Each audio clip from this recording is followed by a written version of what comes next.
a group of words which makes a complete sense. यानी कि word का वह ग्रुप जो एक कंप्लीट सेंस देता हो, एक कंप्लीट अर्थ देता हो, उसी को क्या कहते हैं? उसी को सेंटेंस कहते हैं।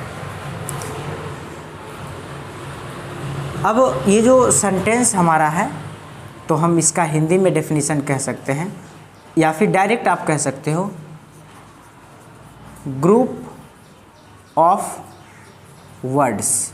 यानी कि वर्ड्स का एक ग्रुप जो होगा वो हमारा क्या होगा? तो वो हमारा सेंटेंस होगा। सिस्टम ढंग से सजा देते हैं उसी को हम क्या कहते हैं? सेंटेंस कहते हैं। उसी को क्या कहते हैं? तो सेंटेंस कहते हैं। अच्छा, अब एक चीज़ सोचिए, यहाँ पे हमारा ये सब वर्ड है और इसी वर्ड से क्या बना है? तो वर्ड से ही सेंटेंस बना है। लेकिन आप ध्यान से देखेंगे तो ये सेंटेंस हमारा अलग किस्म का सेंटेंस है और ये सेंटेंस हमारा अलग किस्म का सेंटेंस है।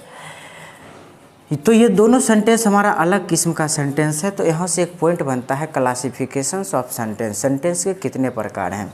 तो जनरली तौर पे सेंटेंस के जो काइंड्स हैं, यहाँ से एक हमारा टॉपिक बनता है student, kinds of sentence.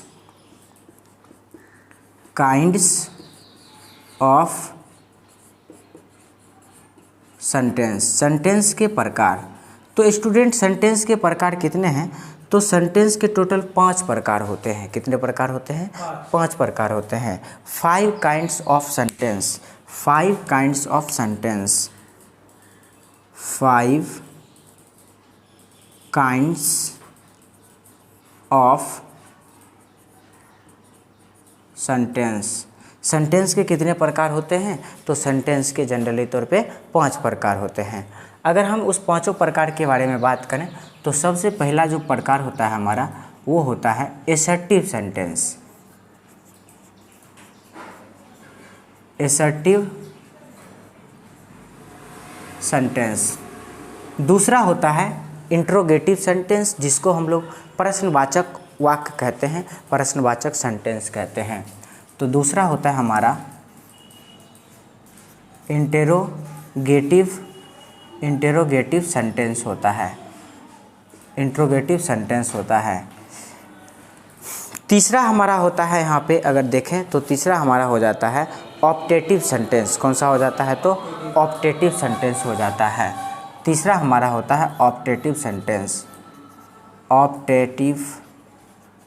Optative sentence तीसरा हमारा हो जाता है ऑप्टेटिव सेंटेंस। अगर हम ऑप्टेटिव सेंटेंस के बाद की बात करें तो एक हमारा होता है इम्परेटिव सेंटेंस।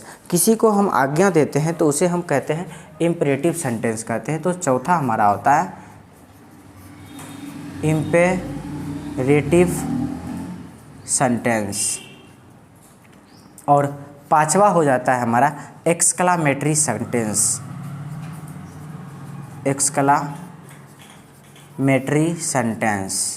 Exclamatory sentence. इस तरह से टोटल हमारे सेंटेंस के कितने प्रकार होते हैं? तो 5 प्रकार होते हैं।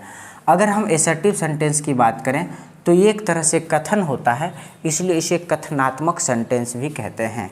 क्या कहते हैं इसे? इसे हम लोग कहते हैं कथनात्मक वाक्य कहते हैं। कथनात्मक वाक्य कहते हैं। अगर हम बात करें इंट्रोगेटिव तो इसे हम प्रश्नवाचक सेंटेंस कहते हैं। और ऑप्टेटिव को आज्ञा सूचक, इम्परेटिव को आज्ञा सूचक कहते हैं और ऑप्टेटिव को इच्छा सूचक कहते हैं। ये हमारा जो सेंटेंस है ऑप्टेटिव, ये इच्छा सूचक होता है। इच्छा सूचक वाक्य होते हैं। और इम्परेटिव आज्ञा सूचक, किसी को हम आज्ञा देते हैं या आदेश देते हैं तो आज्ञा सूचक सेंटेंस होता है। और एक्सक्लामेटरी, इसे हम लोग विषम्यादि बोधक वाक्य कहते हैं, विषम्यादि बोधक सेंटेंस कहते हैं। विषम्यादि बोधक वाक्य कहते हैं। इसके बाद अगर हम बात करें एसर्टिव सेंटेंस के बारे में तो एसर्टिव सेंटेंस